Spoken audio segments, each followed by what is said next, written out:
Valdés y Rubén Darío Murgas Torraza. Primero, un analista político con proyección nacional e internacional, y el segundo, un reconocido periodista de innumerables obras y a quien pues puedo considerar amigo, estimado Rubén, quienes con valentía y que pues mucho antes de mi tiempo, a través de los medios de comunicación donde ejercía en ese momento la peligrosa labor del periodismo, denunciaron y en algunos casos se opusieron abiertamente a la intervención estadounidense. Estos invitados van a compartir con miembros de la Academia de la Carrera Diplomática, como les comentaba, que es nuestra audiencia principal en estos foros, y su experiencia como periodistas, entre otras pues, perspectivas que, como el título de esta conferencia dicen, ellos podrán tener muy individuales de cada uno de ellos. Siempre, como me enseñaron en el proceso de pensamiento, hay que iniciar con la génesis. Entonces, situémonos en 1989, en aquella época donde no existía la libertad de expresión como la concebemos y la conocemos hoy, donde los periodistas eran catalogados como los amigos del militarismo o del Comando Sur. Y esto, pues, todo gracias a estudios y a conversaciones que he compartido con personas que vivieron en carne propia la invasión. No todos corrieron la misma suerte.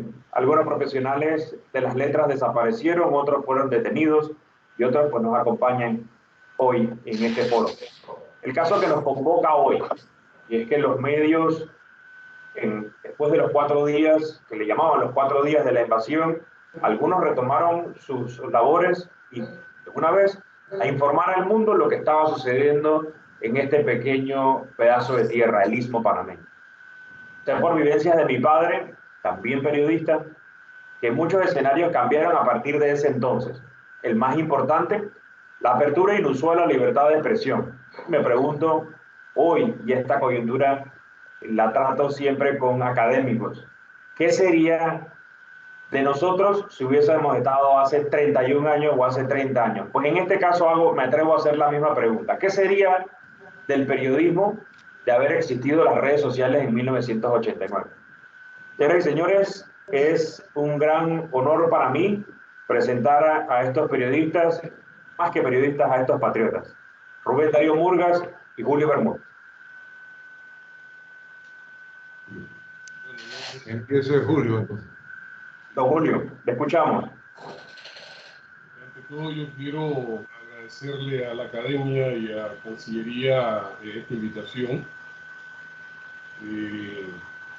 Es de verdad una oportunidad muy interesante, por cuanto que la invasión sigue rodeada de muchas acciones.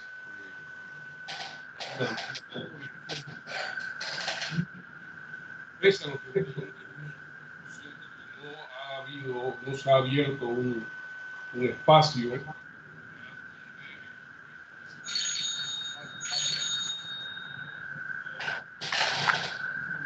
Bueno.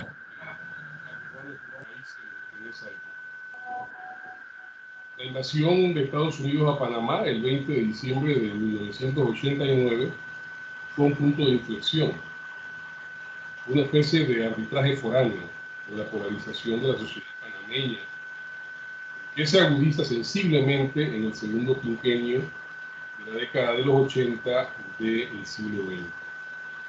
Una especie de tomar parte en un conflicto que Washington se atribuía y que todavía hoy puede estarse atribuyendo por 2 razones. La primera, por su participación decisiva en la separación de Panamá de Colombia y la posterior construcción del Canal de Panamá, y 2, por los preceptos hegemónicos que desde 1823 rigen su política exterior para América Latina. Las causas de conflicto que acompañaron la batalla histórica de Panamá Panamá dio durante todo el siglo XX por el rescate de su soberanía y el control del canal, evidencian que en el enfoque de esa realidad hay siempre 2 versiones inherentes a las partes de luchas, a los protagonistas. Así fue en 1925, durante la lucha inquilinaria de octubre, que concluyó con la intervención y ocupación de la ciudad de Panamá por parte de Estados Unidos, con varios muertos. Así fue durante el rechazo a los tratados Filo-Hain en 1947, la siembra de bandera en 1958 y aún en la gesta del 9 de enero de 1964, de la cual debió pasar mucho tiempo, muchos años, para que fuera admitida por este país como una jornada patriótica. Yo creo que inclusive está sucediendo lo mismo con el 20 de diciembre de 1989, a la que gradualmente se le han ido concediendo algunas cosas, pero que todavía no acaba esta sociedad de entender o de admitir que fue un desastre para el país. Podía escapar a esa lectura dialéctica la invasión del 20... Perdón. Disculpe. Podía escapar a esa lectura dialéctica la invasión del 20 de diciembre de 1989. Podrían abstenerse de esa visión los medios de comunicación. Puede establecerse una relación concluyente entre prensa y la invasión. Empecemos por admitir que la cobertura de los conflictos desde sus inicios ha estado muy ligada a la relación que han mantenido los militares y los medios. Desde la libertad de la que gozaban en sus primeros conflictos, aunque no exentos de problemas, pasando por la censura estricta que sufrieron en la Primera Guerra Mundial hasta el encorsetamiento al que se han tenido que enfrentar en las últimas guerras, como apuntan Eva Lavín de la ERAS y Max Romer Pieretti de la Universidad Camilo José Cela. En el caso de Panamá, los enfoques previos a la invasión encontraban dos versiones. Aquella que mantuvo una denuncia permanente sobre el clima de tensión e intimidación que desde 1988 fue aplicando el Comando Sur del Ejército de Estados Unidos acantonado en la otra zona del canal, y otra cuyas claves apuntaban hacia la dictadura y el tráfico de drogas como razones de una lucha por la democracia. La batalla que se libraba en los medios pre-invasión exponía con claridad a través de artículos, editoriales, caricaturas e información llana dos corrientes que se disputaban los titulares como mensajes directos. Una destinada a desmitificar a los militares como fuerza política y todo lo que representaban, y otra que lo sustentaban a partir de la herencia política del general Omar Torrijos. Esta última cesó el jueves 21 de diciembre de 1989 a las 8 de la noche, cuando la señal de Radio Nacional, la Radio Nacional de ese momento, se perdió en el aire y entró con fuerza la emisora del Ejército de Ocupación de los Estados Unidos de América. Esta es la voz del Ejército de los Estados Unidos de América, decía una voz con acento puertorriqueño. Los periodistas vinculados al régimen fueron desplazados en medios escritos, televisivos e impresos. La editora Panamérica, que había sido arrebatada a sus dueños en 1969, fue retomada por estos al día siguiente de la intervención. Previo a la invasión llegaron al país corresponsales de las principales agencias internacionales. Afuera ya se sabía que en Panamá iba a haber una invasión. Pero más que en las coberturas, la relación de los medios con la invasión está en los enfoques. Y en el caso que nos ocupa, los hechos desplazaron a una corriente e impusieron a otra, por la que serán los enfoques de los medios internacionales los que nos servirán para determinar esa relación. Coral Morera Hernández, del Centro de Estudios Históricos, profesor Carlos Segretti, de Córdoba, Argentina, por ejemplo, explora la visión dada por la prensa española en la intervención norteamericana de Panamá de diciembre de 1989. Desde una perspectiva histórica concreta y a través del análisis de contenido, describe los discursos entonados desde tres diarios españoles de referencia: La Vanguardia, ABC y El País. Mientras que en la ABC se percibe una condena a los Estados Unidos por la intromisión en Latinoamérica y por alterar el equilibrio mundial, El País no utiliza la muerte de uno de sus fotógrafos, Juancho Rodríguez, que murió en ese entonces ahora es el Sheraton, en ese entonces no recuerdo el nombre ahora mismo, como argumento de una condena hacia Estados Unidos, sino que se centra en enfatizar lo que estima es una violación del derecho internacional pero por delante de ambos argumentos la contradicción discursiva le lleva a postularse desde el fracaso de una intervención al mayor de los éxitos, lo que le resta cierta credibilidad. Hay que recordar que la famosa causa justa de ese momento había sido concebida por el gobierno norteamericano como un instrumento para la captura del entonces jefe de la Fuerza de Defensa, el general Manuel Antonio Noriega. La invasión se produce el 20 y la entrega del general Noriega se produce el 3 de enero, es decir, casi 18 días después de la invasión. La Vanguardia parece el diario más sensible a las víctimas, el que aporta un punto de cordura en medio de la provocación norteamericana y el que en definitiva parece poner más distancia con el tema abordado o ajustarse de forma más escrupulosa a los hechos acaecidos en Panamá. En los días que siguieron a la invasión, en medio de la confusión y la incertidumbre, el rumor entre panameños comenzó a proporcionar las primeras informaciones de lo ocurrido. Los nombres de los primeros mártires, entre ellos Luis Gustavo Torregrosa, en ese instante representante del corregimiento, de Ángel Benítez y Manuel Carol, a saber que desde la sede del batallón de la Ingeniería de las Fuerzas de Defensa hubo una resistencia y que entre otros caídos estaba el subteniente Carlos Arturo Rodríguez Bonilla. Un grupo de periodistas encabezado por Rubén Darío Murgas dieron origen a lo que por esos años se llamó el periódico, al que podríamos identificar como una de las primeras manifestaciones de prensa opositora post-invasión. Como en otros conflictos, el trabajo de los medios estuvo determinado por las oportunidades que le permitían las fuerzas en control de la situación. Desde el Comando Sur, el general Mar Cisnero convocaba a un selecto grupo de periodistas entre panameños y extranjeros para un recorrido por el país para que obtuvieran información de primera mano. Desde el día 20 hasta el 22, los medios, incluidos los extranjeros, no tuvieron acceso directo a las zonas de acontecimiento. Fotógrafos, a riesgo de sus propias vidas, recuperaron para la historia las fotografías que ahora se conocen.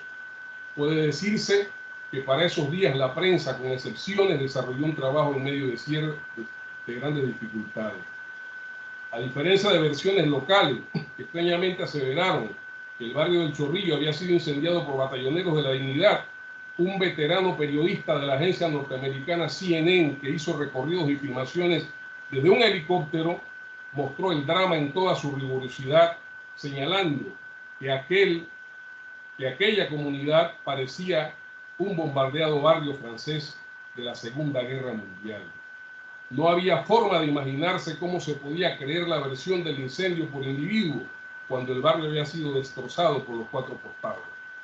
A manera de conclusión diré que hasta hoy, 31 años después, la relación de la prensa con la invasión del 20 de diciembre del 89 es la historia de una batalla de 2 versiones, una de censura y que cuestiona aquella acción como criminal, que persiste en investigar el número no definido de muertos, y otra que sostiene que fue la liberación de Panamá.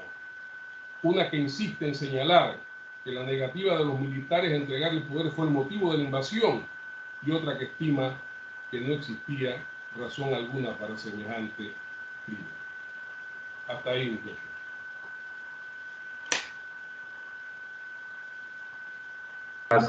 Gracias, Julio. No sé si el amigo Julio quisiera tomar preguntas ahora o lo dejamos al final. Como quiera. Creo que no tenemos ninguna ahora mismo pendiente, así que Rubén, ¿estás en línea?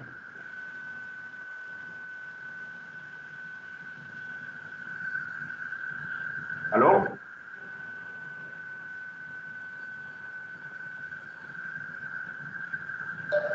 Bueno, yo por lo pronto, Julio, tengo una pregunta acá. Si usted hubiese estado con la experiencia que tiene hoy día en 1989 en materia periodística, ¿qué hubiera hecho distinto? Yo primero debo decirte que yo tenía 19 días de haber llegado a El Salvador. Yo había estado cubriendo la guerra de El Salvador. En noviembre de 1989, el Frente Farabundo Martí de Liberación Nacional estaba a las puertas de San Salvador y yo asistía precisamente al corresponsal de prensa de Radio Nacional, que en ese instante dirigía al amigo Rubén Darío Murgas, y habíamos estado haciendo reportes de allá. Así que habíamos estado viendo un panorama muy dramático,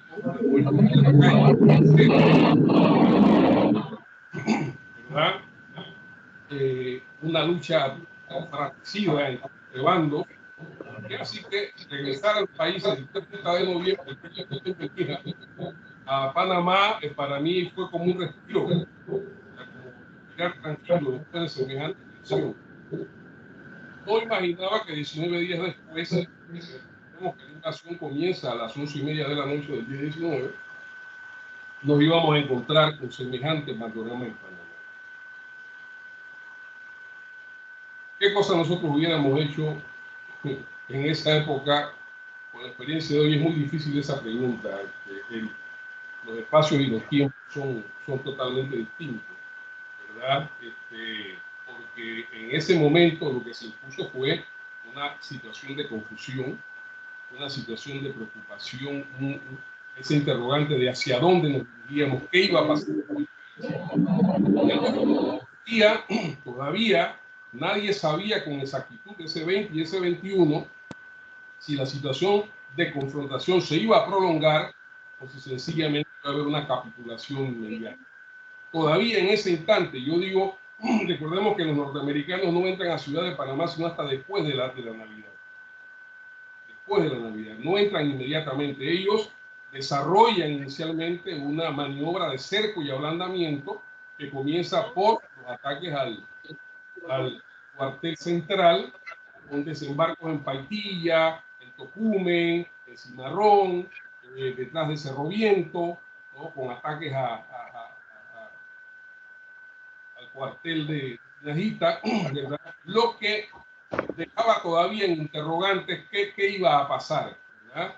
Yo creo que los norteamericanos dejaron correr un poco la cosa para ver la reacción interna, y esa reacción interna generó también un nivel de confusión. Todo el mundo sabe aquí que lo que se devino fue el famoso saqueo, al ser desmantelada la fuerza de defensa, al no haber autoridad que controlara eso, ¿no? La gente, y fíjense que digo panameños de todos los niveles, porque no fue de que solamente la gente de los barrios populares, de todos los niveles entraron a asaltar los almacenes y a llevarse cuanta cosa pudieron. Entonces, en medio de eso, la pregunta que mucha gente se hacía era si iba a haber o no iba a haber resistencia. Yo creo que al cuarto día de la invasión era claro que había un nivel de desorganización entre las fuerzas panameñas y que había un nivel de confusión que nadie dirigía, no había ni dirección ni organización como para emprender una situación como esa, que yo creo que inclusive hubiera dejado muchos muertos de los que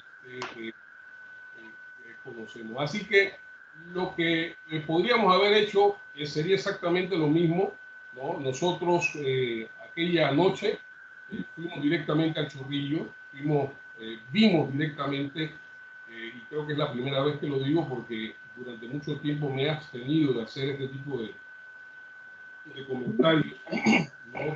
Y lo agradecemos, Julio. La evolución de los acontecimientos, fui directamente al Chorrillo, conjuntamente con un amigo de apellido Valle, que ahora ya no se encuentra aquí.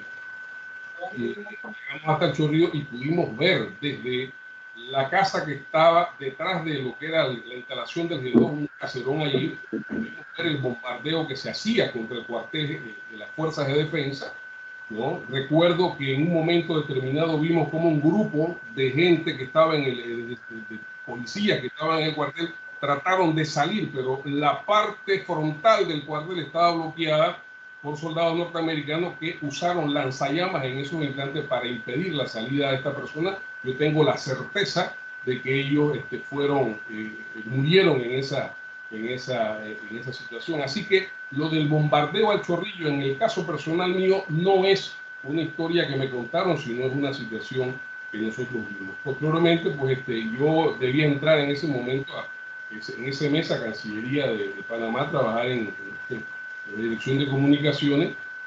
Eso no fue así. Yo fui hasta Cancillería en horas de la mañana y allí en Cancillería estuve en la conferencia de prensa del señor En esos instantes fungía como presidente de Panamá, que era Francisco Rodríguez, y el entonces canciller Leonardo Kahn, ¿no? Recuerdo que estoy al lado de del corresponsal Andreu Claret, que era corresponsal en esos instantes de EFE, en Ciudad de Panamá, y de otros periodistas que de verdad no recuerdo sus caras ni sus nombres, pero sí lo de Andreu Claret, porque Andreu Claret me hizo un comentario respecto a la situación, ¿no?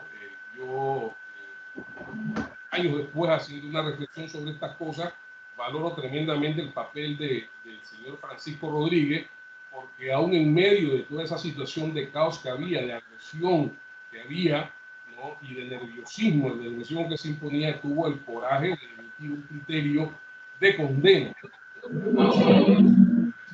Así que yo creo que por esos días hubo mucho control de lo que la prensa podía hacer, ¿no? Se publicaba lo que se podía, ¿no? Por ejemplo, la situación que se da en el Chorrillo, la gente que viene de Amador, que se da allí, la muerte, al día siguiente, en la mañana del 20, todos esos cadáveres son recogidos.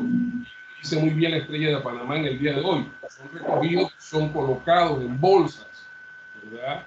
Mortuarias, y son trasladados al Hospital Gorgas, donde se fueron acumulando y acumulando y acumulando. Por eso es que yo en lo personal nunca he compartido el criterio de que fueron 300 y pico de muertos. Yo creo que fueron muchos más, y creo que en la ausencia de esa información, de la cantidad de muertos que hubo ese día, radica la expresión más contundente de cómo fue controlado el trabajo periodístico en aquel caso. Muchas gracias, Julio. Creo que te la pusieron difícil, pero muy amplio y muy abarcador. La verdad es que aprendimos mucho. Bueno, nos han surgido bastantes preguntas, pero ¿qué les parece si pasamos a la intervención de Rubén Murgas y después continuamos con las preguntas y respuestas? Dicho eso, estimado Rubén, bienvenido a este espacio, a este foro. Como decía hace unos minutos, hicimos una gran introducción, pero te cedo la palabra en este momento para escuchar, como bien dice el título, la perspectiva desde esa evasión o desde esa lucha que te encontrabas al igual que Julio, o sea, en el ejercicio del trabajo, más que una lucha. Bueno, es importante. Yo tenía apenas 2 meses de haberme encargado de la dirección de la Radio Nacional, que era una emisora en AM, con cobertura nacional en todo el país. Tenía sucursales en Herrera, en Veragua, en Chiriquí, en Colón, y era una cadena nacional perfecta. Cuando yo me encargo de eso, me encargo en medio de un caos que había habido en Panamá, había pasado el 3 de octubre, y yo me encargo, me llaman el 18 de octubre, me encargan de la emisora. Y me encargan de la emisora porque la emisora, en el atentado que le hicieron al general Noriega, la emisora no fue leal a Noriega.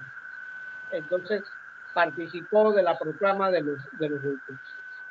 Entonces yo entro en medio de ese problema y la emisora tenía una característica.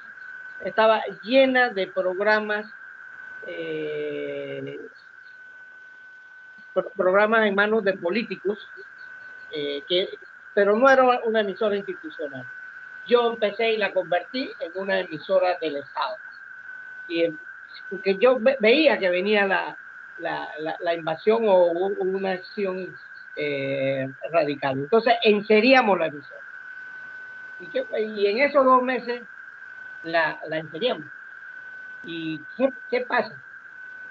Yo llego, yo tenía una costumbre sana de que yo me iba de la emisora después de los noticieros de televisión. Y yo veía mis noticieros de televisión y a las 6 de la tarde a las 7 de la noche cuando terminaban los noticieros. Entonces yo decidía si me iba para la casa o me quedaba. El país estaba tranquilo. Y yo me fui tranquilo para mi casa, porque yo había tenido un fallecimiento de un tío y yo había ido a Santiago y había venido en la noche. Y bueno, y yo me fui. Y cuando estoy dormido en mi casa, yo vivía en un apartamento, yo estaba en proceso de separación con mi esposa, estaba en un apartamentito en Villa La Fuente, y de repente me despierta la invasión.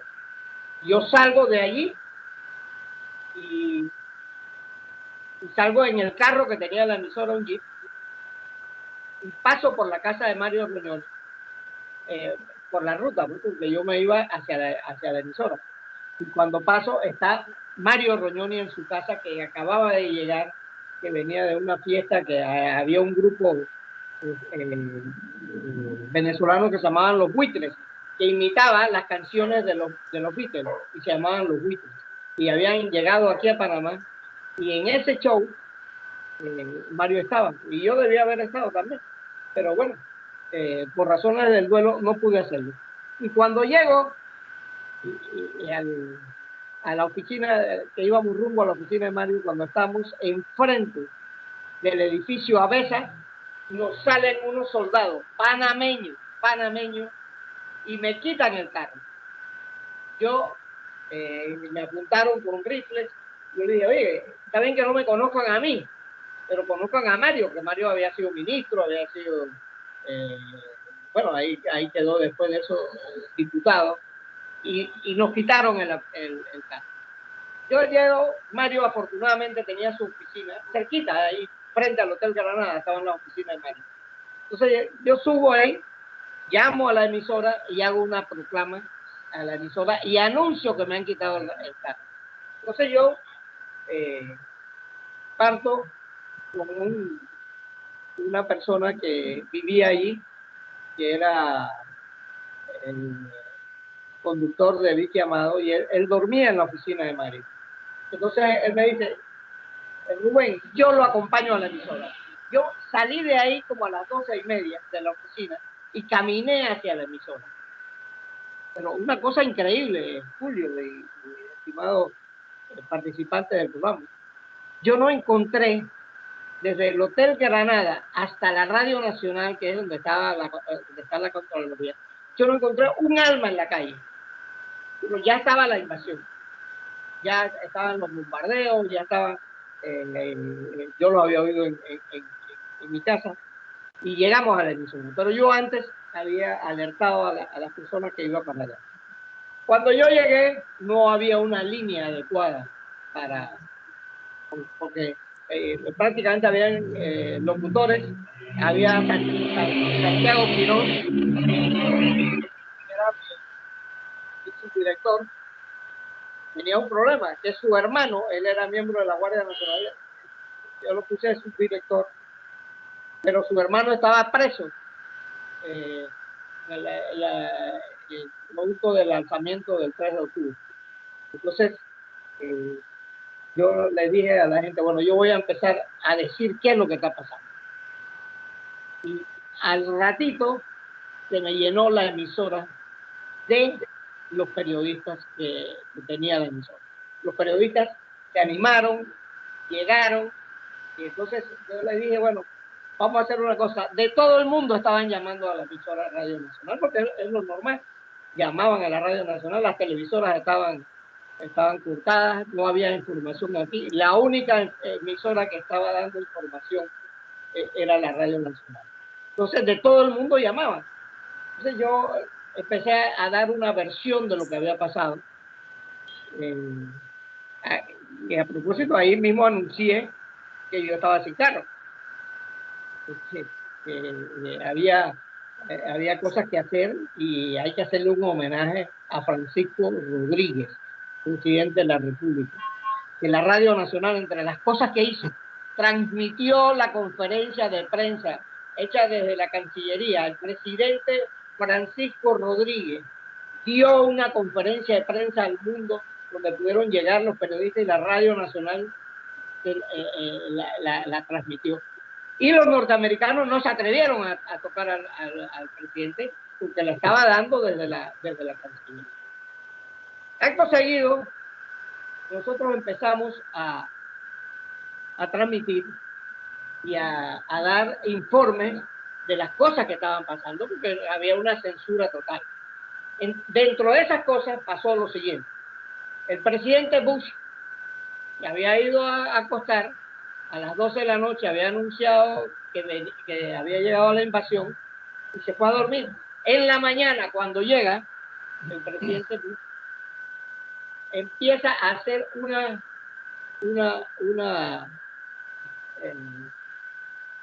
conferencia de prensa y dice que ya todo estaba arreglado en Panamá. Y un periodista le dice, pero ¿cómo usted dice, presidente Bush, que todo está arreglado? Si a 500 metros de la emisora de la embajada norteamericana está la Radio Nacional y está transmitiendo en vivo. Y el presidente de Panamá acaba de hablar. Bueno, eso provocó que viniera reacciones a la emisora. Yo tuve, por una indisciplina que se dio en la emisora, porque una persona que había llegado con tragos me forzó prácticamente con pistola en mano para que le diéramos el micrófono. Y ya eso se me estaba saliendo de las manos. Entonces yo tuve que dar la orden de que no subiera nadie que no fuera miembro de la emisora. Ese es un testimonio muy bello. Yo recuerdo, yo no esperaba ver hoy en día aquí a Julio Bermúdez, porque Julio Bermúdez llegó con zafarrancho de combate, un casco, vestido militar y con ramas en el casco. Y yo abracé a Julio, que hizo una proclama allí y se fue a la batalla. Y yo de verdad no esperaba ver, yo esperaba que Julio iba a morir en el combate. Entonces esas cosas pasaron y pasó algo que a mí me dolió, porque hay que decir la verdad, y cuando pasan estas cosas hay que decir la verdad de lo que pasa. De repente llega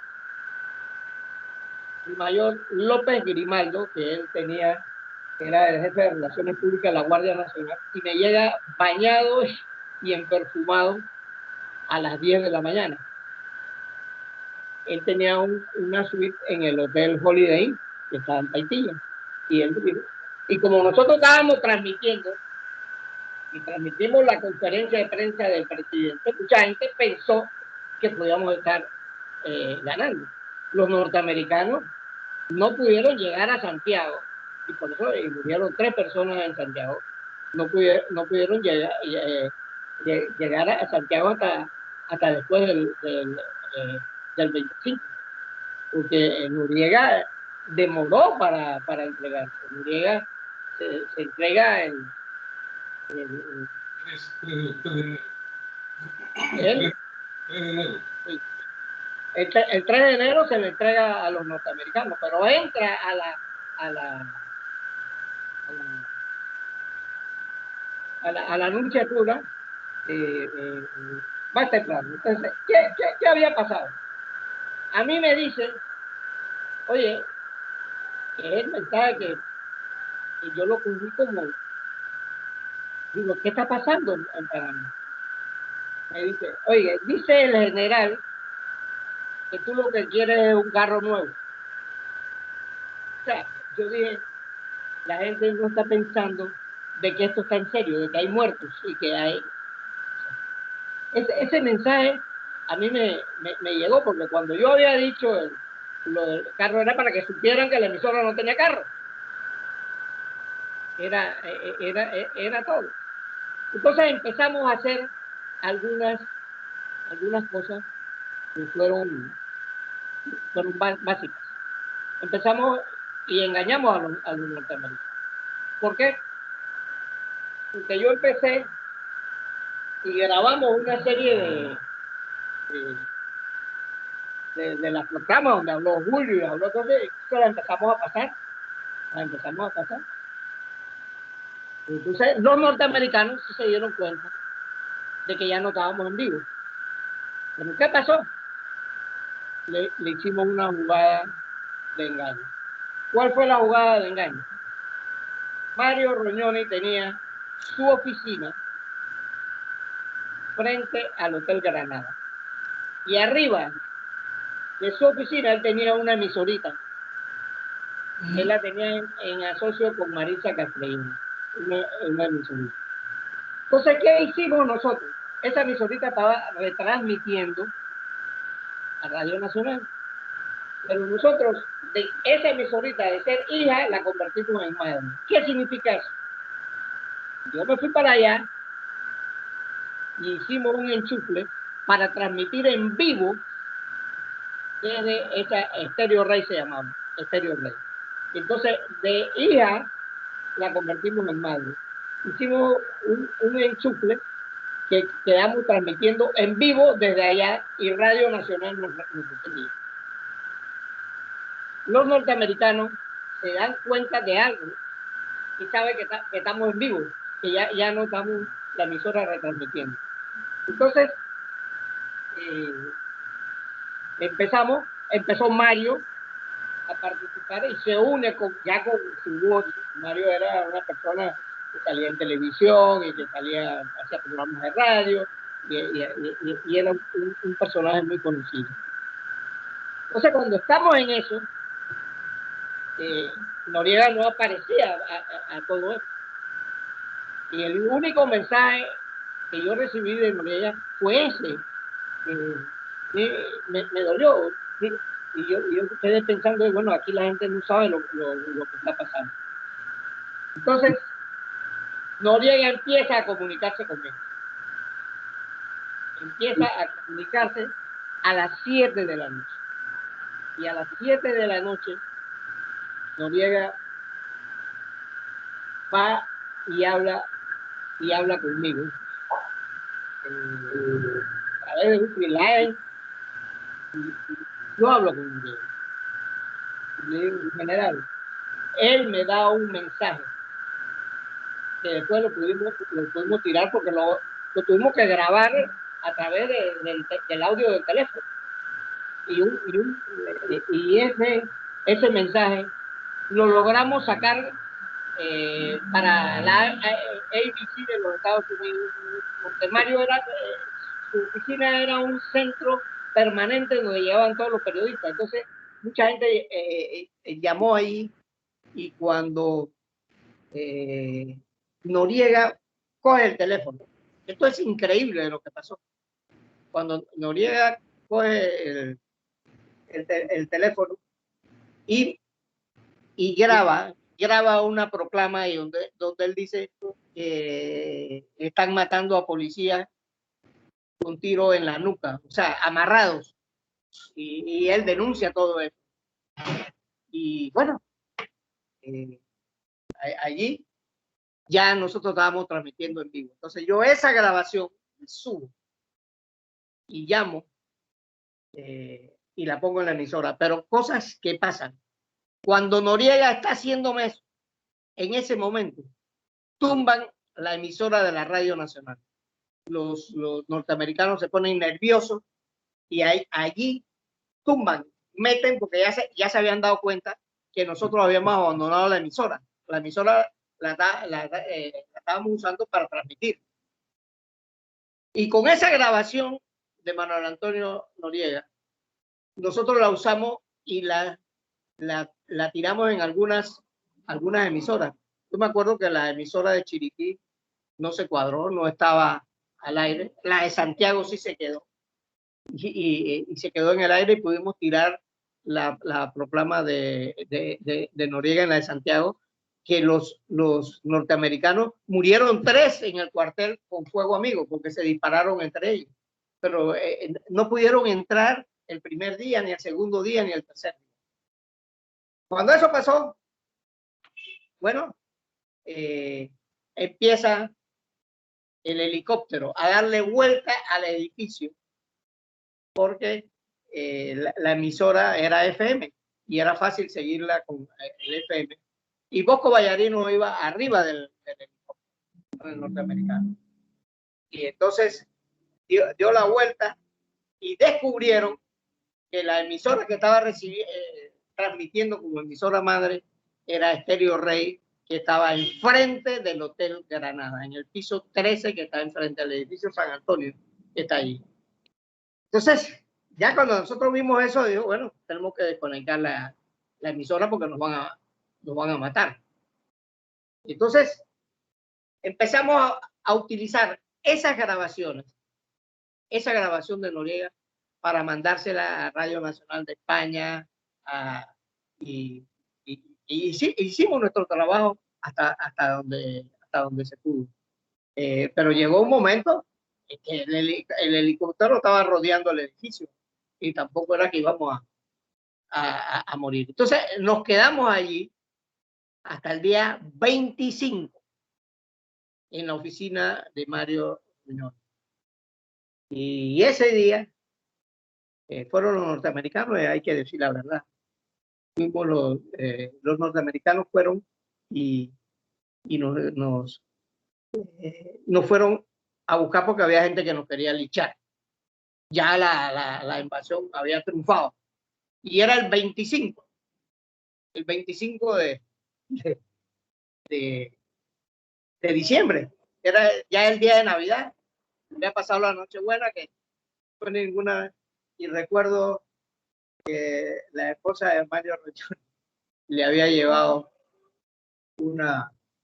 y estaba con la que era mi esposa, esperándonos abajo, porque había gente que quería linchar. Entonces, nosotros, recuerdo un incidente, Mario era muy coca-colero, le gustaba la Coca-Cola. Y ese día, la esposa de Mario el 25, llevó la cena de Navidad que no habíamos podido tener el 24. Y Mario dijo una cosa así, que es medio de humor, ¿no? Dice, las Coca-Cola son mías, nadie las agarre. Mario era muy coca-colero, ¿no? Entonces dice, esas son de él, y eran 6. Bueno, nunca se las pudo tomar porque en ese momento había una señal de que los gringos habían llegado. ¿Cuál era la señal? Desconectaron el elevador. Y eso significaba que los gringos iban para arriba, porque ellos cuando llegaban a un edificio desconectaban el elevador para subir por las escaleras. Entonces, como eran 13 pisos, nos dio tiempo. ¿Pero qué había pasado? El dueño de ese edificio, que es una gran persona, que algún día se va a conocer el nombre de esa persona, me dio a mí una llave. Me dice, Rubén, porque él era el dueño del edificio. Y me dio una llave y dice, abajo de ustedes, en el piso 12, el apartamento está vacío. Si lo necesitan, te metes ahí. Yo dije, hey, vámonos, nos metemos ahí. Entonces se metió Mario Roñoni, Toti Urriola, que era un periodista que me acompañaba, y yo. Nos metimos ahí. Bueno, los norteamericanos, pero la esposa de Mario Roñoni nos salvó la vida, porque ella vio cuando yo me metí ahí, porque ni Mario sabía que yo tenía esa llave. Yo dije, ven, que yo tengo un lugar para. Entonces nos metimos ahí y esa es parte de la historia. La Radio Nacional jugó un papel. Yo celebro que hoy yo esté hablando con Julio, porque yo pensaba que Julio iba a morir porque salió con casco y ramas y todo, salió de la emisora. Entonces, la valentía de Pancho Rodríguez de hacer una conferencia de prensa, yo le dije, no, vamos a transmitirla. Y entonces yo estaba actuando como si nada. Y los norteamericanos demoraron para entrar en Santiago. Sin embargo, Chiriquí, la bandera blanca que pusieron era más grande que la del cuartel. Chiriquí tenía 1000 hombres bajo las armas. Chiriquí tenía 1000 hombres, soldados, que estaban en las montañas de Chiriquí y de Boca del Toro. Pero al rendirse Chiriquí, eso fue tremendamente brutal. Entonces, después yo puedo hablar de las cosas porque cuando Noriega quedó preso en Miami, Noriega tenía ciertos privilegios, era prisionero de guerra y como prisionero de guerra tenía derechos a que le pasaran. Yo me quedaba hablando hasta 2 horas con él en el teléfono, porque tenía ese derecho, prisionero de guerra. Eso lo usó también cuando lo condenaron en París, en Francia. Y bueno, yo no he querido, por primera vez, he dicho algunos detalles, porque me creo en la obligación de, y la verdad le tengo que decir, yo tuve que cerrar las puertas de la emisora porque todo Panamá, yo recuerdo a Néstor Picasa, famoso con Carrete, transmitiendo. Aquí veo a Mario Velázquez, ¿está ahí? Mario Velázquez Chismar. ¿Sí? Tu tío es el que me descubre en el, ¿cómo se llama tu tío? El de los derechos humanos. ¿Ah? Osvaldo. Osvaldo Velázquez. Cuando yo llego al campo de concentración, Sí, fue testigo de... en el campo de concentración, yo quedo en manos porque me pusieron una muchacha, bella por cierto, trigueñita pero con los ojos verdes, y ella me empieza a interrogar. Y entonces ella me hace una pregunta clave. ¿Tú estás con Noriega o contra Noriega? Yo no, yo estoy con Panamá. Bueno, entonces ella quería que yo dijera que estaba contra Noriega o a favor de Noriega. No, yo estoy con Panamá. Yo soy periodista, yo estoy... Bueno, la periodista no tenía mucha escuela y entonces, como yo no le contestaba, vino un tipo y dice, llévense. Y me sacaron de allí y me llevaron para una de las carpas. Yo cuando llegué había nada más una carpa, era el 25 en la noche y ya se estaban construyendo, eso terminó como con 10 carpas y en cada carpa le ponían 200 personas. Y yo llegué allí y de repente yo quedé en una cosa que para mí era horrible. Todos los muchachos hablando horrores de la Guardia Nacional y de Noriega. Eso lo tenía yo que decir. Entonces yo dije, yo aquí no voy a decir quién soy yo, porque es capaz que estos mismos aquí me linchan. Y había un ambiente así, porque muchos de esos muchachos ni siquiera habían cobrado un cheque. Muchos nada más tenían 15 días de haber entrado a la Guardia Nacional. Entonces, de repente, venía una visita y esos muchachos cogen a mí porque yo era el viejo del grupo, pues yo lo decía, hey, recen, hagan cosas así, no sé, porque estaban llorando, eran soldados, pero estaban llorando. Yo me encontré con ese drama. Entonces, yo le dije, no hagan nada. Entonces, cuando venía tu tío Osvaldo Velázquez, de los derechos humanos, yo tenía un sombrerito de Marlboro, eso de tela, y yo no quería que a mí me reconocieran. Entonces yo andaba con ese sombrerito, pero los soldados me dijeron, usted es el que va a hablar, porque usted es el que sabe hablar aquí. Hable y diga qué es lo que necesitamos, jabón, necesitamos esto, pasta de dientes, comida, porque eso era horrible. Había 2 letrinas para, y en ese momento había 400, bueno, llegó a ser el campo de concentración más grande construido por los Estados Unidos después de la Segunda Guerra Mundial. Para que vayamos teniendo en cuenta la perspectiva. Estados Unidos metió 26.000 soldados. Panamá nada más tenía 2.000 soldados para enfrentarse a los. O sea, no había comparación. Entonces yo era un hombre de radio. Y cuando llega,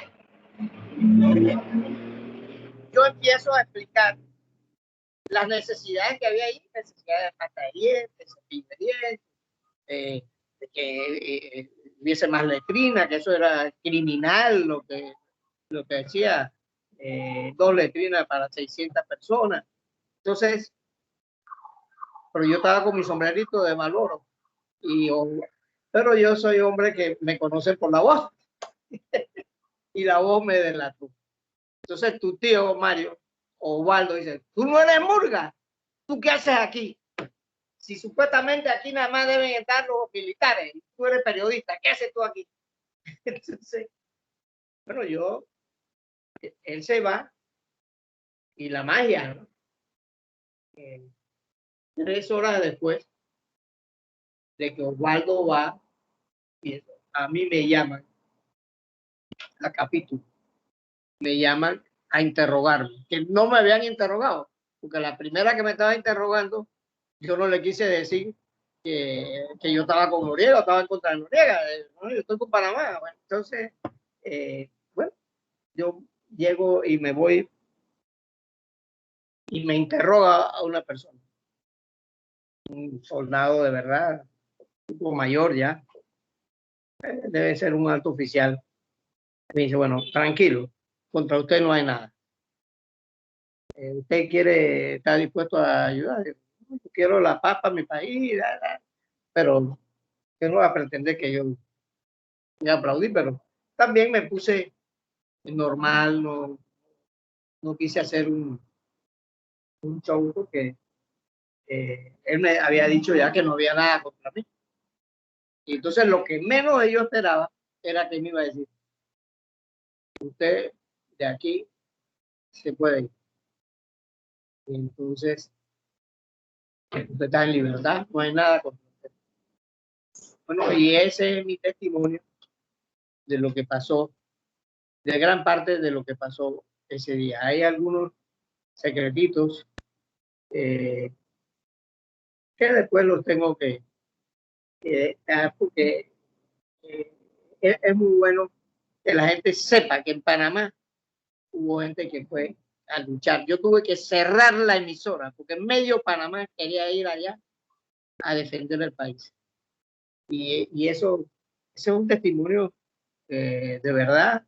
Hubo gente que logró subir, otros no, porque en un momento de eso, uno de los que subió se indisciplinó y se indisciplinó. Entonces yo dije, yo voy esto vamos a terminar a tiros aquí. Entonces tengo que poner orden. Y yo recuerdo que usé una táctica que fue, digo, mira, yo voy a transmitir qué está pasando. Pues de repente a mí me llegaron oficiales. A mí me llegaron oficiales que dijeron, bueno, vemos que eso paralizó un poco yo recuerdo Bombillo Delgado, que había sido el decán de Futuro del Valle y se había quedado de decán de Sol y Palma y se quedó de decán de Pancho Rodríguez. Y llegó él allí con los pasaportes, 7 pasaportes. Eso hizo que la invasión no fuera más dramática. ¿Por qué? Porque yo dije, atención, atención. Y yo le dije, y yo creo que le salvé la cárcel a él. Y al otro que llegó con él, que se llamaba Purrito, le dije, no hablen ustedes. Yo voy a leer los nombres. Entonces yo dije, atención, Panamá. Y atención, el ejército de los Estados Unidos. Tenemos 8 pasaportes de ciudadanos norteamericanos que están en manos de las fuerzas de defensa. Entonces yo procedí en mal inglés a leer el nombre de los 8 pasaportes. Eso hizo que en las siguientes horas no fuera tan violenta después que había sido tan violento lo de Chorrillos. Y bueno, yo he creído que tengo que agradecerle a la vida que quedé con vida, que salí vivo de esta. Y también tengo que dar, a mí me mandó 3 policías y tengo que darle el mérito a quien no merece. 3 policías me mandó Daniel Delgado Diamante, que era el encargado de San Miguel. Me mandó 3 policías, porque había un amigo mío, Toti Urriola, que dice, Rubén va a estar en problemas, vamos para allá. Y entonces me dio 3 policías que me acompañaron 2 días, y después yo le dije, bueno, vaya para el saqueo, y que ya no me tienen que estar cuidando, porque el saqueo fue algo bien, fue permitido, tolerado y fomentado por los norteamericanos. Esa era una manera de entretener al pueblo panameño. Los norteamericanos no tenían necesidad de haber invadido, no había motivos. Noriega había ido, pero Noriega trató de ser un buen gobierno. Puso a Eric Arturo del Valle, hombre. Después puso a Solís Palma, hombre con todas las experiencias. Solís Palma venía de las filas de la oposición en aquel tiempo al gobierno PRD. Y terminó con Pancho Francisco Rodríguez, un hombre que venía con formación militar, porque había estudiado, creo que en la academia donde había estudiado Noriega también. Entonces, yo no sé si tienen alguna pregunta o algo. Yo nunca he querido hablar de estas cosas. Pero ya llegó la hora en que ojalá guarden este audio.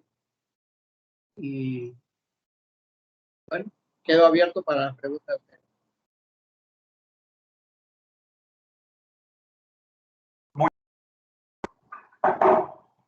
Aló, muchas gracias Rubén por estas anécdotas y a Julio también.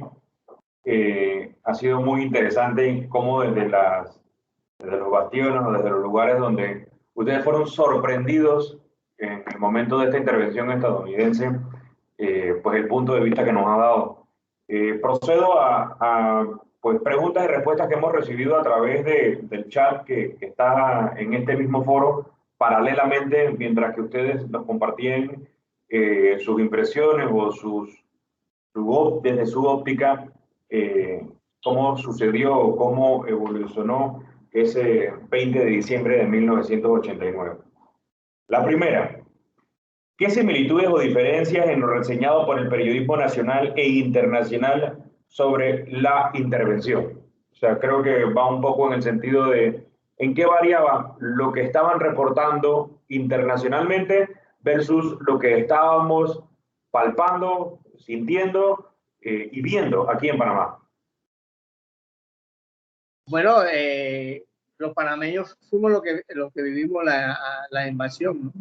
Y los norteamericanos usaron varias cosas, ¿no? El saqueo fue algo que ellos usaron a su favor para ponerle un poquito contento al pueblo que pudo saciarse en los supermercados, porque los supermercados,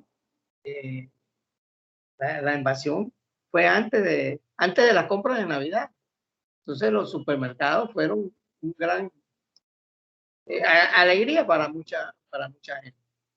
Pero fue muy, muy triste porque el contingente que podía pelear con los norteamericanos estaba en Chiriquí, Bocas, y desafortunadamente la bandera blanca que se desplegó en el cuartel de Chiriquí desanimó a mucha gente. ¿Qué consecuencia o qué efecto que haya sido causado o establecido por la invasión o las condiciones muy particulares de la invasión en el ejercicio del periodismo nacional se ha mantenido hasta el presente? Bueno, yo creo que una de las cosas más difíciles del periodismo es que estamos acostumbrados a tener un periodismo a favor o en contra. Y eso nos ha hecho mucho daño al periodismo panameño. Que todo lo medimos si el periodista está con el gobierno, si está en contra del gobierno. Entonces, ese día, los verdaderos periodistas en su momento han podido rescatar. Ahí está el trabajo que hizo Bayano, el trabajo que hizo Julio Bermúdez, que ha hecho tanta gente para rescatar lo de la invasión. ¿Por qué? Porque la gente que apoyó la invasión no siente orgullo de haber apoyado eso. Ese es un drama que tiene mucha gente. Yo salvo a Noriega en el sentido de que él buscó al máximo no desairar a los norteamericanos. Puso a Eric Arturo del Valle, pero bueno, pagó con la jubilación que le hizo a Noriega, pero aquí hay cosas importantes que hay que saber. Eric Arturo del Valle visitó 3 veces en Miami al general Noriega. Eso lo certificó el general Noriega. Eric Arturo del Valle quedó sin rencor. Invitó 3 veces a cenar, como no podía invitar a cenar a Noriega, invitó 3 veces a cenar a Felicidad Ciero de Noriega. Estos son datitos importantes. Noriega, como prisionero de guerra, tuvo unos derechos increíbles.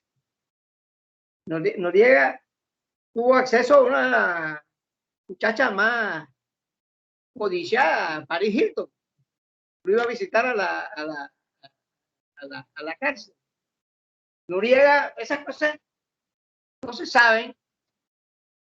Noriega fue compañero de celda.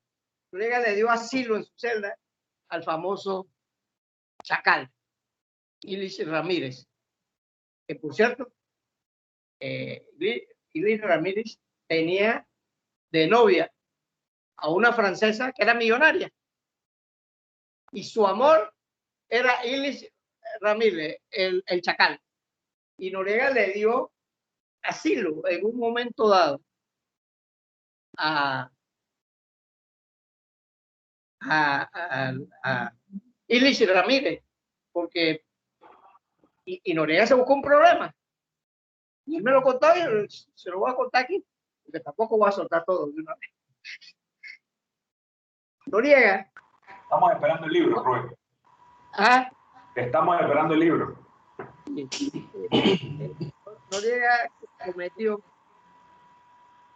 Noriega le dio asilo a Ilis Ramírez en su celda.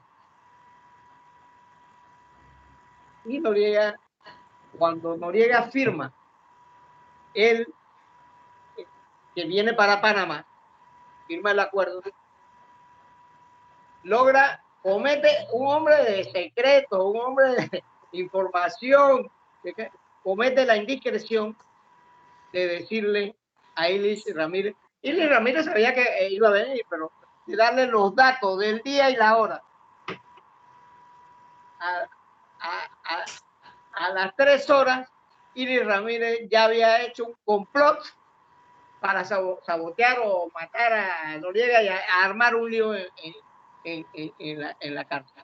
Y entonces los franceses le dicen, pero ¿cómo? Esto lo ha sabido y Noriega me confesó que fue un descuido de él. Él que fue famoso por no hablar. Noriega, y lo digo hoy aquí, es famoso porque se llevó a la tumba todos los secretos. Tuvo toda la intención de hacer un buen... Se buscó 3 presidentes de lujo, a Nicky Barletta, a Luis Palma, se buscó a Tuturo del Valle y cerró con Pancho Rodríguez. O sea, él buscaba, pero bueno, tenía los gringos, lo tenían sentenciado. ¿Qué fue? No sé, porque el juicio de Noriega fue un misterio. El juicio de Noriega cada vez que él se paraba a hablar, el juez lo mandaba a callar. Eso no fue un juicio. Y esa es una realidad. Y puede hacer que mucha gente sepa las cosas que no se pudieron saber de Noriega Díaz.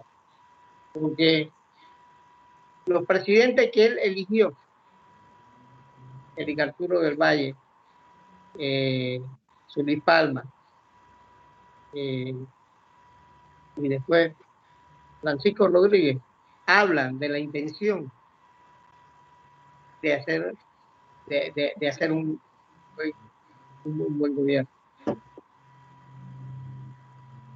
Gracias Rubén. Cuando Julio estaba compartiéndonos, me preguntaron, y por eso directo con Julio, ¿considera usted que el periodismo panameño de entonces cumplió dentro de todas las circunstancias con el papel primordial de informar la verdad? Mira, yo partiría por la premisa con la que inicié la conferencia hace un momento. ¿De cuál periodismo hablamos? ¿Del que estaba a favor o del que estaba en contra?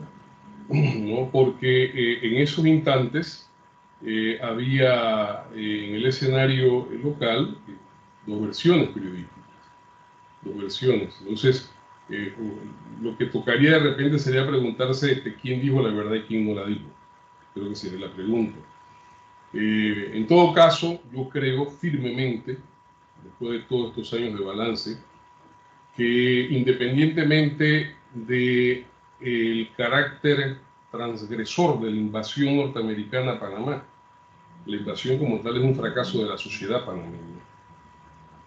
Es decir, yo creo que la sociedad panameña fue incapaz en ese instante de llegar a un acuerdo que pusiera sobre la mesa una serie o depusiera una serie de intereses y ver el bien común para que no se produjera esta situación. Yo sé perfectamente bien, porque además soy investigador y soy escritor, de que no toda la gente de oposición quería la invasión, de que no es cierto, ¿verdad?, que hubiera un criterio unánime frente a la acción militar que se produjo, ¿verdad? Pero también sé de que hubo posibilidades en un momento determinado de avenirse a acuerdos que no se cumplieron. Así que yo ciertamente censuro y cuestiono, como buen panameño que soy, la agresión foránea que hubo, ¿cierto? ¿Verdad? Pero también creo que la sociedad panameña necesita madurar y reencontrarse consigo misma para poder definir un proyecto de país que nos ayude a derrumbarlo por el camino que debe. Respecto a lo que se decía internamente y lo que se decía afuera, vuelvo y repito, es la misma situación. Los contenidos demuestran que habían 2 versiones de acuerdo a la posición política que conjugara cada medio de comunicación. Cada quien respondía a una propuesta, cada quien respondía a un interés, cada quien respondía a una posición que se reflejó en las páginas, en los artículos, en los editoriales, en las caricaturas que se hacían. Si ese hecho, si hubo antecedentes, ¿verdad?, que podían impedir la invasión, si la invasión era o no inevitable. Yo siento que en los últimos 30 años han habido argumentos lo suficientemente contundentes como para demostrar que una invasión norteamericana a Panamá no era necesaria. No había necesidad de semejante crimen. No había necesidad de matar a tanta gente para producir los cambios. Ya en mayo de 1989, la victoria que había tenido la cruzada civilista en las urnas demostraba una correlación de fuerza muy concreta en el escenario político nacional. Lo demostraba, ¿verdad? Las situaciones que se vinieron dando en el 16 de marzo de 1988, el 3 de octubre de 1989, ¿verdad? Y la misma situación de confusión que había en los estamentos militares demostraban la urgencia de acuerdos. La urgencia de acuerdos. A alguien le convenía la confrontación interna de la sociedad para poder imponer un juego nuevo, ¿verdad? Yo creo que ahí es donde en realidad radica el secreto de la invasión, ¿no? Porque vuelvo y repito, no toda la gente de oposición, quería la invasión para Panamá. Eso no es cierto, ¿verdad? No todo el mundo estaba de acuerdo con eso y obviamente, como decía hace un momento Rubén Darío, sé perfectamente bien que a nadie se llena de orgullo por una situación como esa, ¿verdad? Pero lo cierto es, ¿no?, que el país entró en una situación muy crítica que la sociedad panameña, su clase política, no supo administrar. Si jugamos o no jugamos el papel, si dijimos o no dijimos la verdad, vuelvo y repito, ¿verdad? Hubo en ese instante manifestaciones periodísticas. Bueno, por ejemplo, la prensa existía desde el 4 de agosto de 1979, ¿no? Y cada vez que se produjeron cierres, la prensa multiplicó su edición y era una corriente. Habrá que someter todo su contenido a un balance histórico para saber si dijo o no dijo la verdad, y lo mismo habrá que hacer con Matutino, con Crítica, con los periódicos que en esos instantes respondían al gobierno para definir si en efecto su propuesta era o no era correcta, etcétera, etcétera, ¿verdad? En un momento determinado se temía que la invasión como tal fuera a obstaculizar el retorno del canal a manos panameñas. En eso no hubo unanimidad, ¿verdad? En eso se respetó, y todavía, aun cuando hubo gente o personas o ciudadanos panameños que votaron en contra de los tratados de Torrijos-Carter, ¿no? En la práctica, en los hechos, en la práctica, ¿no?, esos tratados tienen la unanimidad de la sociedad panameña. Aunque se diga lo que se quiera decir, la tiene, por lo que ha representado económicamente para el país, ¿no?, por lo que ha representado para la consolidación de la independencia nacional del país, para la recuperación de su soberanía, ¿no? ¿Fue correcto o no correcto semejante crimen? Yo creo que la historia ha ido demostrando que eso estuvo equivocado.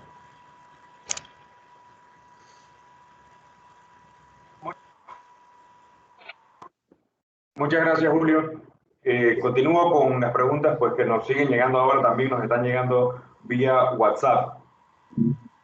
Habiendo tenido una especie, digamos que de batalla, y antes y ahora una batalla con la COVID, ¿qué accionar del periodismo debemos rescatar y aplicarlos pues, en el ejercicio de la profesión?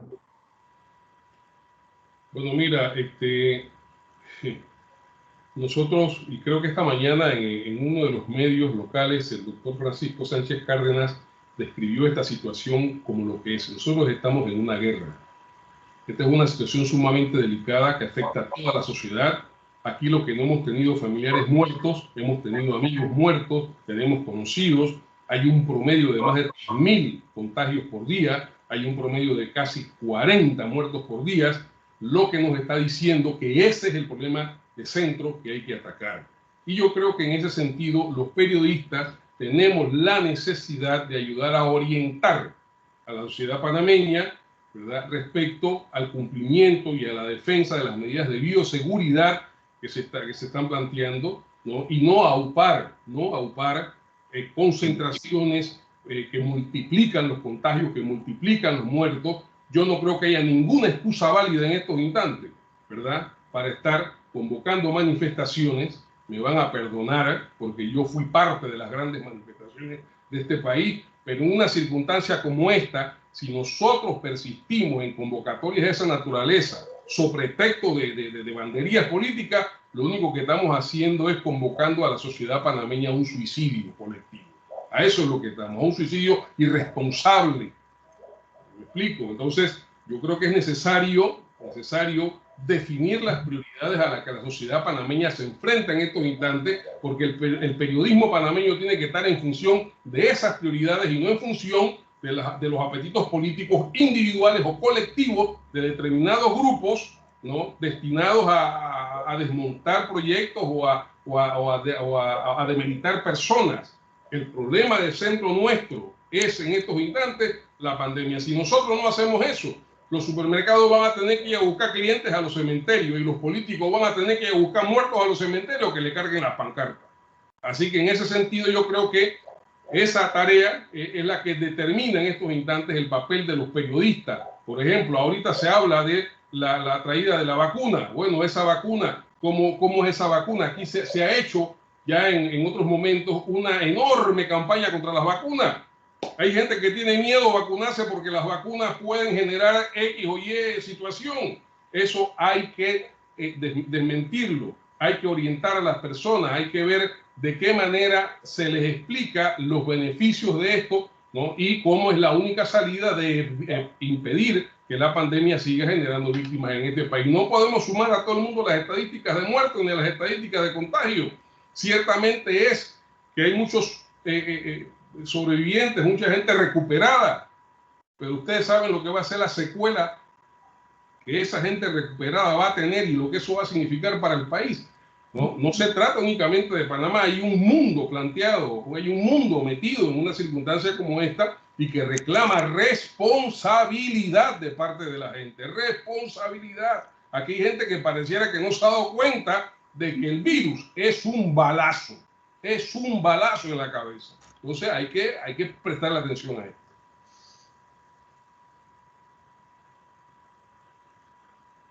Muchas gracias.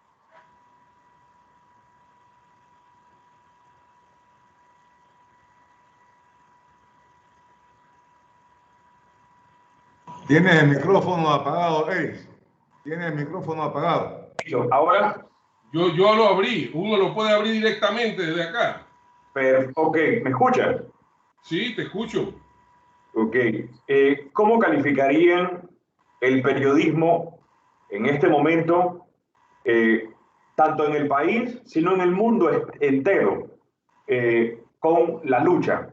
Yo comparto contigo y me aprecio, me atrevo a dar una apreciación personal. Yo considero que cada vez que nos sometemos a ir, de exponernos a un lugar donde hay muchas personas, estamos increíblemente en riesgo. La persona que pues me lo escribe, yo creo que va un poco en la misma línea de lo que habíamos hablado. Exponerte en una posición es básicamente un riesgo abierto. Perfecto, claro que sí, por supuesto. Tratando de interpretar un poco, pues la persona que me lo mandó, y aquí me atrevo a interpretarlo un poco, y tendría que ver, yo creo que con el tema del nuevo, quizás una nueva cepa que está siendo un poco más vigorosa, más contagiosa que otras, cómo eso va a afectar el periodismo. Yo creo que eso va de alguna forma encrudecer lo que ya estamos viviendo, ¿no?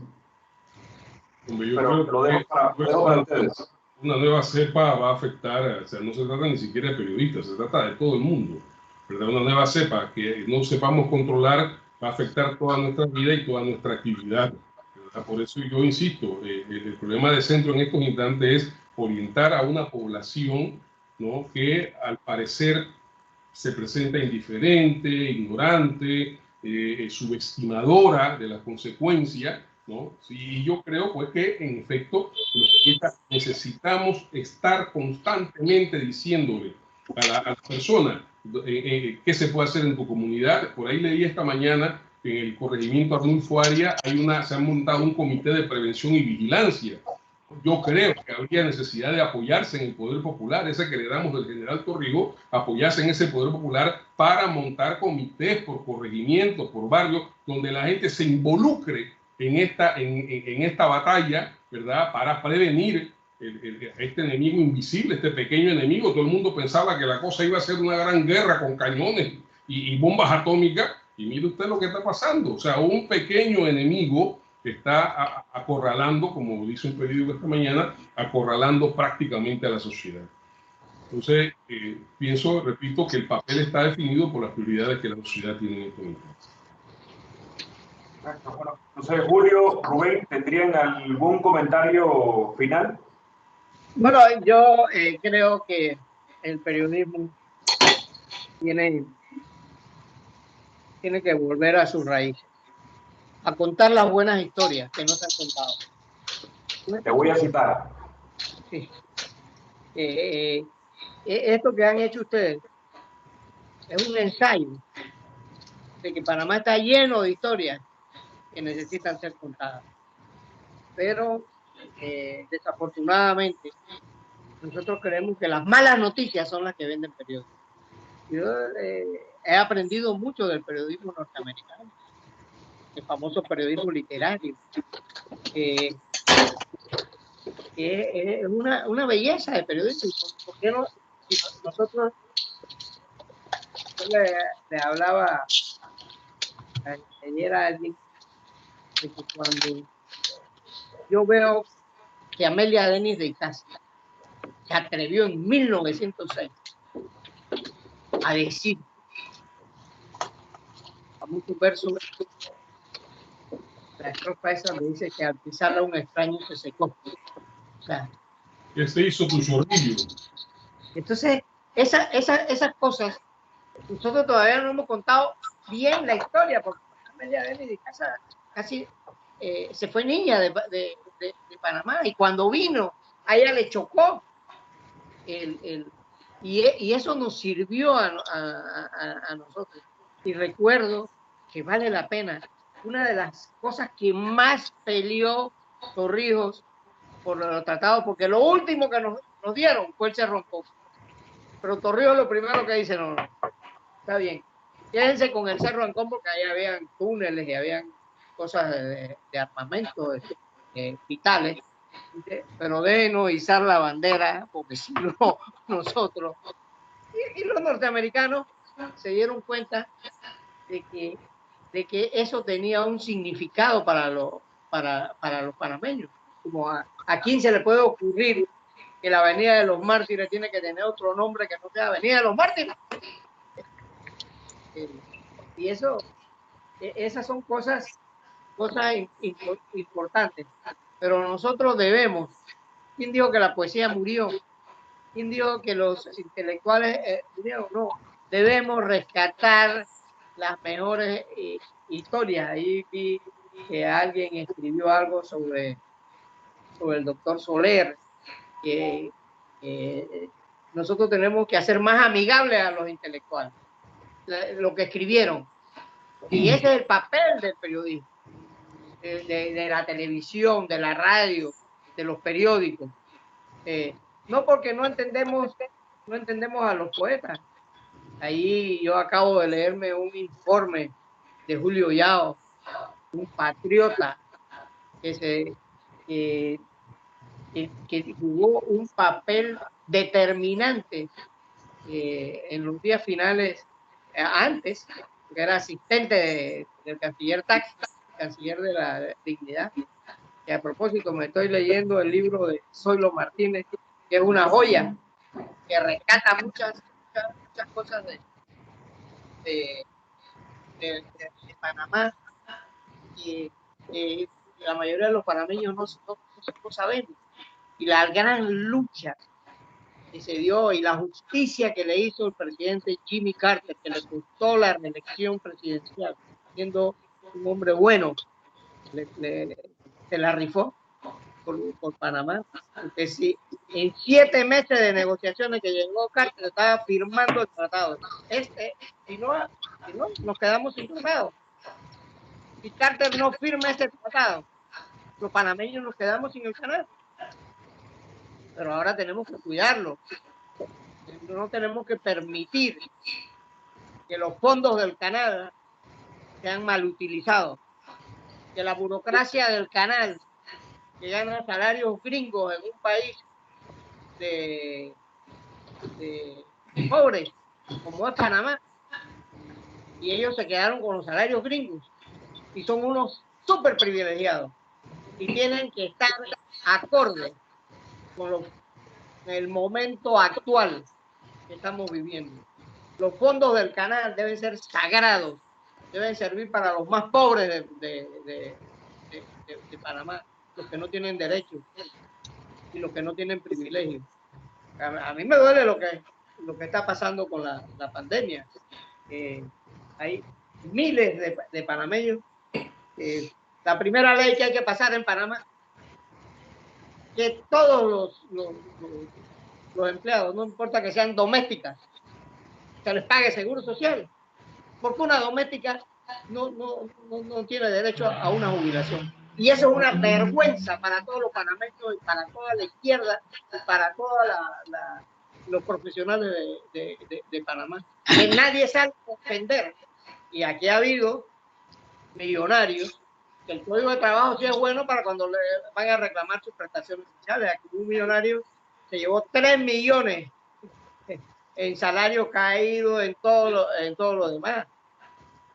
Pero nosotros vivimos en un país donde la empleada doméstica tiene que trabajar toda la vida sin la esperanza de que pueda visitar un centro de la Caja de Seguro Social o tenga el derecho a un cheque de jubilación. Estas son vergüenzas que la izquierda panameña tiene que replantearse.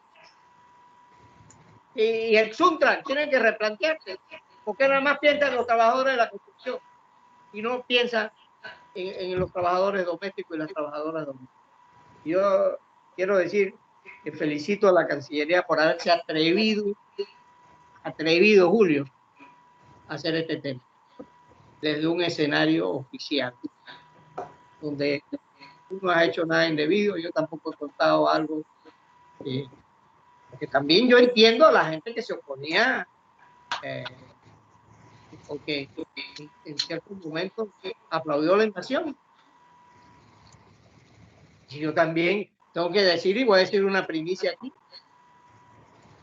presidente Endara, ustedes recuerdan que es el único presidente que ha hecho una huelga de hambre y la hizo. Pero en las investigaciones que yo hice, la huelga de hambre la hizo Endara. La hizo Endara en contra de los norteamericanos, como una protesta, que no lo dejaban gobernar. Y esas son realidades, y esas son verdades que nosotros tenemos que investigar, Julio, porque la mayoría de las cosas de Panamá no se saben. Todo el mundo celebró la huelga de hambre, pero no sabían que esa huelga era contra los norteamericanos. No era contra el PRD, ni que era contra el Noriega, ni era contra los norteamericanos. Pero ni siquiera el partido panameño está investigado eso. Entonces, esa es la vergüenza que tenemos que tener, que tiene que tener el periodismo. El periodismo no es para dar malas noticias. El periodismo también es para dar buenas noticias. ¿Qué más queremos que el periodismo norteamericano de las famosas revistas? Son las historias bien contadas de ellos, de sus atletas, de sus políticos. Y bueno, yo termino con esto. Felicito a la Cancillería por haberse atrevido a hacer esto, Julio. Gracias, Rubén. Julio, ¿algún comentario para cerrar? Sí, yo quiero sumarme a esas felicitaciones. Me parece solamente oportuno, sino necesario que estas cosas se hagan, porque alguien dijo en algún momento que periodismo es decir las cosas que otros no quieren que se sepan. Y en este país, yo creo que en los últimos 31 años hay historias proscritas, historias que se deben contar. Durante la invasión hubo gente con mucho miedo gente que no quiso hablar sobre la invasión y sobre las cosas que pasaron. Aquí hubo gente que dijo, tuve que enterrar a mi familiar atrás de la casa, porque públicamente representaba un peligro para mí. Entre panameños podemos llegar a acuerdos, Cuando hay un tercer factor foráneo, entonces las cosas se ponen mucho más difíciles, hay otros elementos que entran a jugar, ¿verdad? Y yo creo que en los últimos años aquello de rescatar la memoria histórica es otra de las prioridades del periodismo panameño. Aquí pareciera que el periodismo comenzó de la invasión para acá. Aquí ya no se habla, por ejemplo, de Augusto Rodríguez, de Nacho Valdés, ¿verdad? De Gil Blas Tejera, ese autodidacta famoso que dio origen a la Escuela de Periodismo de la Universidad de Panamá. Una serie de talentos que hemos tenido previo a toda esta situación y que fueron prácticamente arrinconados. Entonces yo creo que el periodismo tiene no solamente la necesidad de decir la verdad de coyuntura, es necesaria también la verdad histórica, que pase a jugar un papel, y yo creo que en esto que la Cancillería ha hecho hoy hay mucho de eso, hay mucha de esa tarea, hay mucha de esa urgencia. ¿Por qué? Porque sencillamente estamos viendo cómo se comporta nuestra juventud. Pareciera que no tuviéramos pasado. Para un país tan reciente como Panamá, con poco más de un centenario de vida independiente, ¿no? La historia de nuestro país es tan rica, pero tan rica, que a veces molesta cuando tú te encuentras con alguien que desconoce en detalles, ¿verdad?, a figuras como Gumersinda Páez, como Sebastián Tapia, como el mismo Carlos Iván Zúñiga, que en la década del 40 encabezó jornadas memorables para este país, como el mismo papel de Armodio Arias, ¿verdad?, en tirar por tierra aquella cláusula del Tratado de 1903 que le permitía a Estados Unidos tener injerencia en nuestra vida doméstica, ¿no? El significado del Tratado Arias-Roosevelt y luego la posibilidad de tener participación en 1955 con el Tratado Ramón-Eisenhower de los beneficios que se derivaban de ello. Este no es un país que acabamos de inventar, este es un país con raíces, este es un país que le ha costado a los panameños construirlo, que en el siglo XX hegemonizó la lucha por el rescate de su soberanía y la consolidación del Estado Nacional Independiente. Esas cosas no han sido gratuitas, esas cosas han costado. Hemos llegado hasta aquí recorriendo ese camino. Y yo creo que entonces el periodismo histórico, como bien por ejemplo lo hace La Estrella de Panamá, a mí me parece fabuloso, yo de eso no me lo pierdo, las crónicas históricas que Mónica Guardia ha ido publicando. Pero también sabemos que hay otras tergiversaciones en la historia nuestra, porque desgraciadamente ni siquiera en eso nos hemos podido poner de acuerdo, ¿no? Estados Unidos desarmó a Panamá en el 3, en el 12, y después vino la invasión, y esas cosas se desconocen en este país, ¿verdad? Hubo elementos históricos que consolidaron la unidad nacional y esas cosas se desconocen. Entonces, yo creo, repito, que no solo se trata del periodismo de coyuntura, sino del periodismo histórico. Y un último elemento en las felicitaciones a la Cancillería. Una de las cosas fundamentales que el último cuarto de siglo le heredó a Panamá fue una política internacional independiente, digna, combativa, componedora, que se expresó en organismos como el Grupo de Contadora, en las gestiones como el Grupo de Esquipula, ¿verdad? Y donde Panamá hizo aportes sustantivos para componer, para arreglar, para poder generar acuerdos que evitaran conflictos. Yo quiero cerrar esto con la esperanza de que esa línea internacional que desarrollamos en un momento determinado vuelva a empoderarse de nuestras acciones. Buenas tardes. Muchísimas gracias, Julio. Muchísimas gracias, Rubén, ambos por su tiempo y por compartir su conocimiento, sus experiencias y en ambos casos, pues verdades muy íntimas de lo vivido hace 31 años y algunas horas.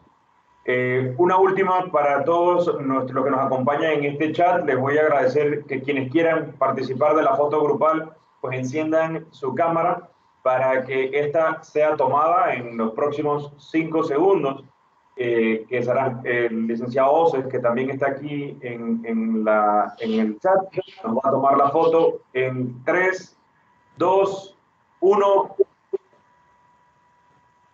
Muchísimas gracias a todos por su participación y pues no será hasta la próxima, doctor Spence. Le agradezco su invitación, al igual que nuestros dos expositores. Con labores como esta, enaltecemos la labor de los panameños, nosotros todos. Gracias.